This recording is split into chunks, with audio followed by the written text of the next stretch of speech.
এই ছি ছি, কি করছো? আজ আমাদের বাসর রাত, এখন তুমি বিড়াল মারবে? কিন্তু বিড়াল মারে কিভাবে? ইহ, নেকা জামাই আমার, বিড়াল মারা কি সেটাও জানে না। সত্যি জানে না, আমাকে শিখিয়ে দাও। কাছে এসে আমাকে আদর করো, তারপর বুঝবে। কিন্তু তুমি তো আমার মামাতো বোন। ওহ, কি বললে? আমি তোমার বউ, কাছে এসে তাড়াতাড়ি আদর করো। অনেকদিন পর মামা বাড়ি যাচ্ছে। চারপাশ অনেকটাই পাল্টে গেছে, রাস্তাগুলো আগের মতোই আছে, তাই মামা বাড়ির চিন্তা আর কোনো সমস্যা হলো না। আমার বয়স যখন 12 বছর, তখনই শেষবার মামার বাড়ি আসা। এখন আমার পড়াশোনা শেষ, ফাইনাল এক্সাম দিয়ে মামাদের গ্রামে ঘুরতে এসেছে। ছোট থাকতে অনেকবার আমার সাথে এসেছে, তাই রাস্তা অনেকটা এখনো মনে আছে। আনমনে হাঁটছিলাম, হঠাৎ করেই কারোর সাথে যেন ধাক্কা খেয়ে নিচে পড়ে গেলাম। তাকিয়ে দেখি একটা পরী আমার উপর পড়ে মুখের দিকে তাকিয়ে আছে। আমিও তাকিয়ে দেখছিলাম। এমন সময় পরীর সুন্দর মুখটা ডাইনিতে পরিণত হয়ে গেল। সে আমার ওপর থেকে উঠে বলল, নির্লজ্জ বেহায়া ছেলে কোথাকার, মেয়ে দেখেই গায়ে পড়তে ইচ্ছে করে। দেখে মনে হচ্ছে শহরের ছেলে, তাই তো এমন অভদ্র। এই যে এসব কি আবল তাবল বকছেন? আমি অনেকদিন পরে গ্রামে আসছে, তাই একটু আনমনে হয়ে পরিবেশটা উপভোগ করছিলাম, তাই ভুল করে ধাক্কা লেগে আছে। তার জন্য আমি সত্যিই খুব সরি। এই যে মিস্টার, আপনার ইংরেজি ডায়লগ ঢাকায় গিয়ে শোনান। এরপর থেকে দেখে শুনে গ্রামের সৌন্দর্য দেখবেন, নয়তো গ্রামের মেয়েদের হাতে কেলানি খাবেন।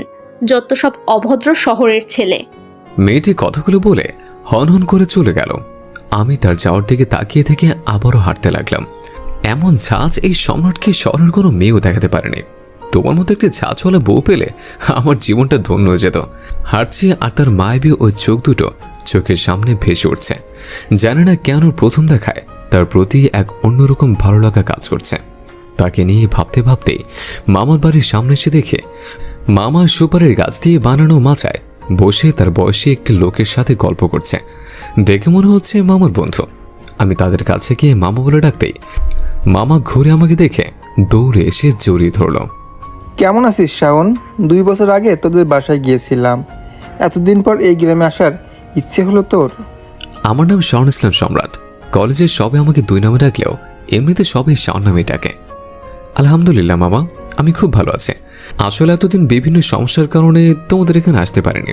কলেজ ছুটি পেলেও বন্ধুরা প্রতিবারই আমাকে জোর করে ট্যুর নিয়ে গেছে, তাই আর আসা হয়নি। তোমরা সবাই কেমন আছো? আর জান্নাত, এই পিকচারে কি এখন আগের মতো রাগি আছে? আলহামদুলিল্লাহ, আমরাও ভালো আছি। জান্নাতের রাগ কমাবার নয়, আর ও এখন সে আগের পিচ্ছি নেই, এবার অনার্স ফার্স্ট ইয়ারে পড়ে। অনেকদিন পিকচারটাকে দেখিনি তো, তা এখনো মনে হয় ও পিচ্ছি আছে। আচ্ছা, বাড়ির ভেতর আয়, তোর মামি সেই কখন থেকে তোকে দেখার জন্য ছটফট করছে। মামা তার বন্ধুকে বিদায় জানিয়ে আমাকে নিয়ে বাড়ির ভেতর আসলেন। আমাকে আসতে দেখে মামি দৌড়ে আমার কাছে আসলো। উনি ছোট থেকে আমাকে নিজের ছেলের মতোই ভালোবাসে। জান্নাত ছাড়া ওনাদের আর কোনো ছেলে মেয়ে নেই। আমি মামির কাছে জান্নাতের কথা জিজ্ঞেস করলে মামি বলল সে কিছু নোট আনতে তার বান্ধবীর বাড়ি আছে, কিছুক্ষণ পরে চলে আসবে। আমি রুমে এসে ব্যাগ রেখে হাত মুখ ধুয়ে মামি আমাকে খেতে দিলেন। খাবার খেয়ে বিছানায় গায়ে লে দিলাম। কখন যে ঘুমিয়ে গেছি নিজেও জানে না। এদিকে জান্নাত কিছুক্ষণ পর তার বান্ধবীর বাড়ি থেকে ফিরে তার রুমে এসে আমাকে ঘুমোতে দেখে রাগে ফুঁসতে থাকে। তারপর কি যেন ভেবে মুচকে এসে আমার পাশে বসে আমার হাতে স্পর্শ করে। কারো হাতের ছোঁয়া পেয়ে আমার ঘুম ভেঙে যায়। তাকিয়ে দেখে রাস্তার সে মেয়েটি আমার হাতে হাত রেখে বসে আছে। তার দিকে কিছুক্ষণ তাকিয়ে থেকে সে বুঝোটা রাখে ঘুমের ভান করে শুয়ে আছে। কিছুক্ষণ পর সে আমার হাত ছেড়ে দিয়ে রুম থেকে বেরিয়ে যেতেই আমি উঠে বসে পড়লাম। এই মেয়েটি এখানে কি করছে? আচ্ছা, ওই কি সে পিচিটা যে আমার কোলে উঠে বারবার গালে চুমু খেত? আমি, মামা আর মামি ছাড়া আর কাউকে চুমু খেত না। এসব দেখে সবাই বলতো সে নাকি আমার বউ, তাই তো আমাকে এতগুলো চুমু দেয়। এছাড়াও নানি তাকে সম্রাটের বউ বলে ডাকত। আমি ছোট ছিলাম, তাই এসবের মানে তেমন একটা বুঝতাম না, কিন্তু আজ সেই দিনগুলোর কথা খুব মনে পড়ছে। আমি এখনো শিওর হতে পারছি না ওই কি জান্নাত। পাশে থাকে টেবিলে একটা ফটো ফ্রেমে আমার চোখ আটকে গেল, যেখানে ওই মেয়েটির সাথে আমার ছোটবেলার একটা ছবি জুড়ে দেয়া। এবার আমি নিশ্চিত ওই হলো জান্নাত। আমি ছবিটা হাতে নিয়ে দেখলাম, এমন সময় জান্নাত এসে ছবিটি আমার হাত থেকে কেড়ে নিল। তার মুখে রাগের আভা ফুটে উঠছে। আমি কিছুটা অপ্রস্তুত হয়ে বললাম, কি ব্যাপার জান্নাত, তুমি ছবিটি কেড়ে নিলে কেন? আমার ছবি আমি নিয়েছি, তাতে আপনার কি? তোমার ছবির সাথে তো আমার ছবি আছে এখানে। আছে তো কি, আপনি এই রুমে থাকবেন ভালো কথা, বাট আমার কোনো জিনিসে হাত লাগাবেন না বলে দিচ্ছি। আরে এইভাবে রেগে যাওয়ার কি আছে? আচ্ছা যাও, সেই সময় থাকার জন্য আবারও সরি বলছে। আপনার সরি শোনার সময় বা ইচ্ছে আমার নেই। আমার কোনো জিনিসে হাত দিবেন না, ব্যাস। এই বলে জান্নাত রয়ে গিয়ে রুম থেকে বেরিয়ে গেল। আমি বলছি না এই মেয়ে আমাকে এতটা রাগ দেখাচ্ছে কেন? এই ছোট্ট একটি ধাক্কার জন্য এতগুলো কথা শোনাচ্ছে। কিছুক্ষণ পর জান্নাত আবারও রুমে আসলো। আমি তার সাথে কথা বলতে চাইলে কোনো উত্তর না দিয়ে তার ডায়েরিটা নিয়ে বেরিয়ে গেল। এতদিন পর দেখা হলো, ভাবলাম পিচ্ছের আগে ছোটবেলার কথাগুলো মনে করিয়ে দিব। সে তো তখন খুব ছোট ছিল, তাই সেসব কিছুই তার মনে নেই। বাট সে তো আমি আসার পর থেকে শুধু রাগই দেখাচ্ছে। এভাবেই কেটে গেল একটি দিন। এর মধ্যে তার সাথে আর কোনো কথা হয়নি। পরের দিন সকালে মামাকে বললাম একটু গ্রামটা ঘুরে দেখাতে।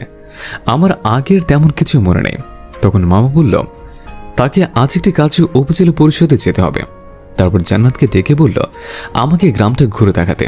তখন জান্নাত মামাকে বলল, আব্বু, আমার তো কলেজ আছে, তাহলে কিভাবে যাব? আচ্ছা ঠিক আছে, কলেজ থেকে ফিরে ওকে নিয়ে ঘুরতে যাস, আমার ফিরতে রাত হবে। ঠিক আছে আব্বু, সাবধানে যেও।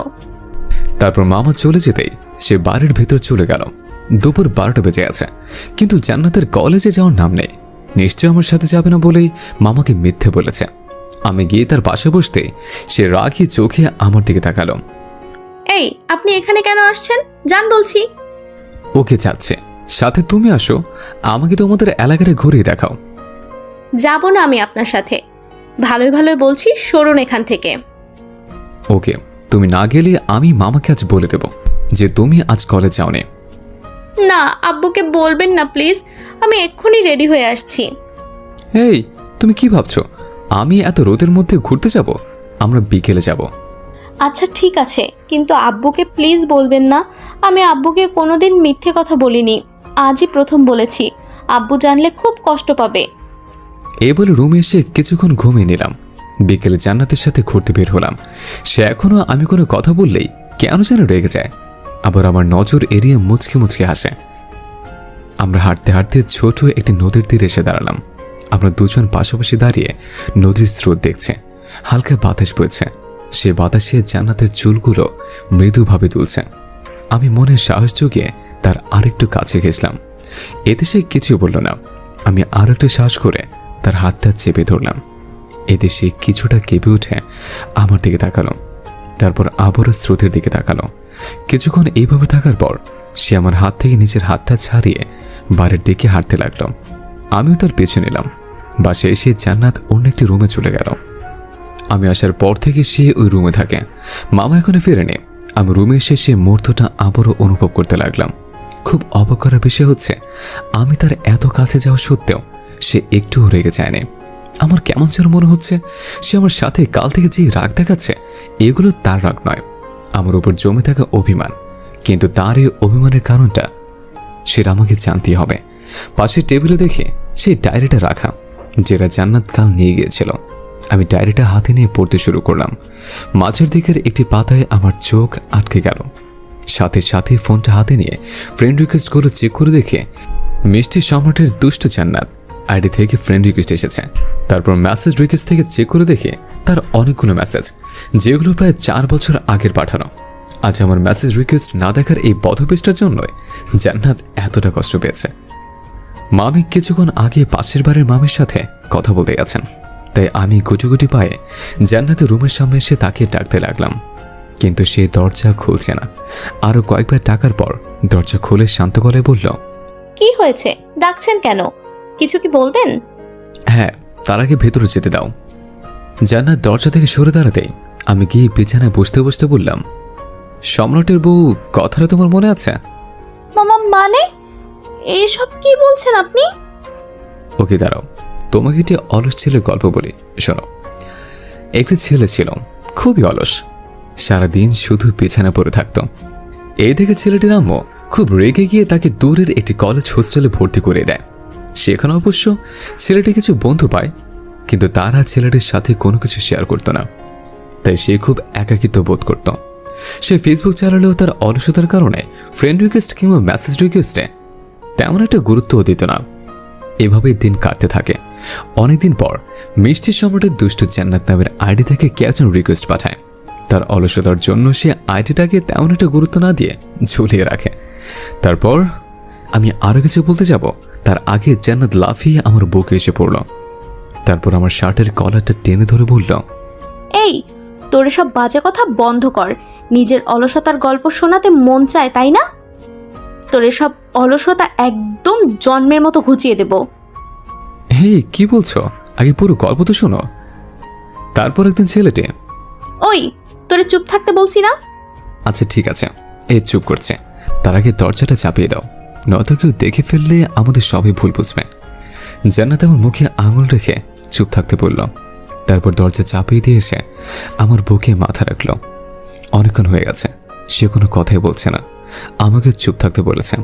এইভাবে আরও কিছুক্ষণ থাকার পর জান্নাতকে বললাম, জান্নাত এখন ছেড়ে দাও, নাহলে মামি এসে দেখে ফেলবে। জান্নাত আমাকে ছেড়ে দিয়ে অন্যদিকে ফিরে বসল। আমি এইমাত্র লক্ষ্য করলাম আমার শার্টটা কেমন যেন ভেজা ভেজা লাগছে। তারপর জান্নাতের দিকে তাকিয়ে দেখে সে কাঁদছে।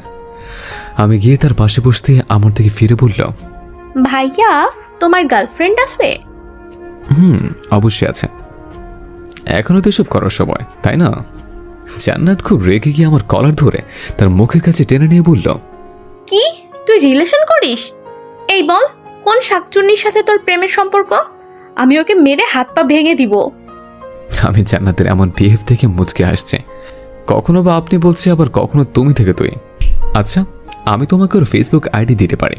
তার ফেসবুক আইডির নাম হচ্ছে মিষ্টি সম্রাটের দুষ্ট জান্নাত। নামটা শুনে সে খুব লজ্জা পেয়ে আমাকে জড়িয়ে ধরল। আমি ছোট থেকে অবৈধ রিলেশন পছন্দ করি না। আমার ইচ্ছে যাকে পছন্দ হবে সম্ভব হলে তাকেই বিয়ে করে নেব। সেদিন জান্নাতকে দেখে আমার খুব ভালো লেগেছিল। ভেবেছিলাম জান্নাতের কাছ থেকে ওর সম্বন্ধে জেনে নেব। আমি তো আর জানতাম না যে ওই মেয়েটাই জান্নাত। সে যাই হোক, পাগলিটা আমাকে খুবই ভালোবাসে, যেটা তার এখনকার ছবির সাথে আমার সে ছোটবেলার ছবিটি এক ফ্রেমে দেখে বোঝা যায়। এই, সত্যি করে বলো না, তোমার আর কোনো গার্লফ্রেন্ড নেই?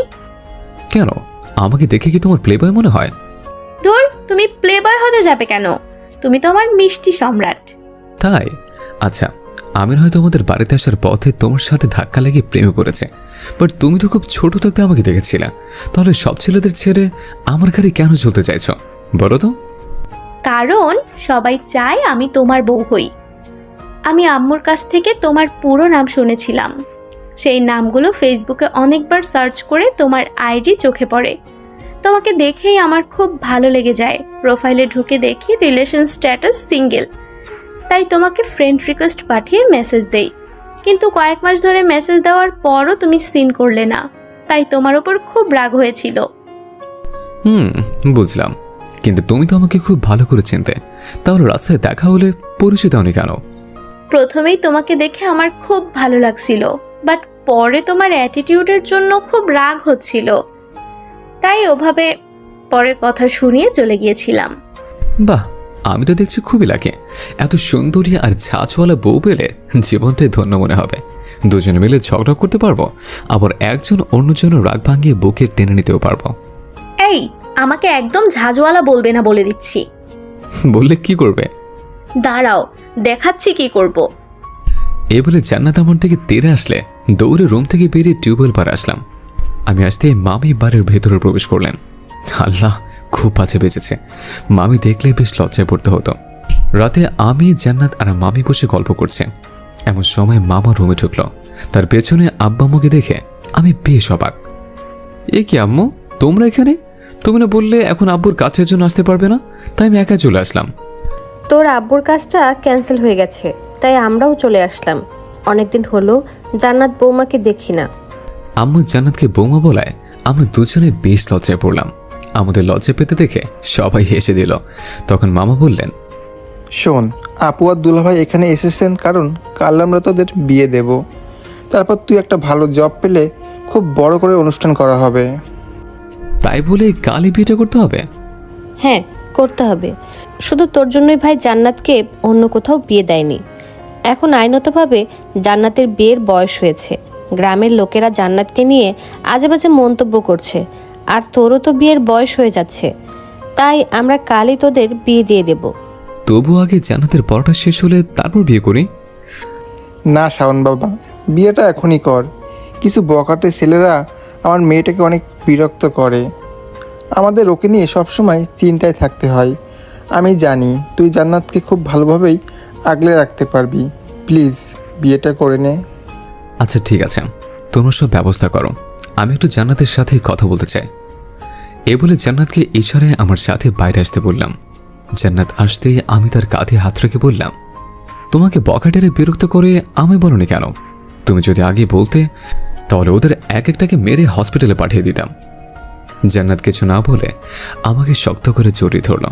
পরের দিন সকাল থেকে আব্বু আর মামা বিভিন্ন কাজে এদিক ওদিক যাচ্ছেন। নানা নানি এতদিন মেজোখালার বাসায় ছিল, তারও ভোরে চলে আসছে। নানি এসে জান্নাতকে বলছে, সে হলে তো সম্রাটের বউ। নানির কথায় জান্নাত মুচকে হাসল। রাতে আবির আর সিজনকে কল দিয়ে আসতে বলেছে।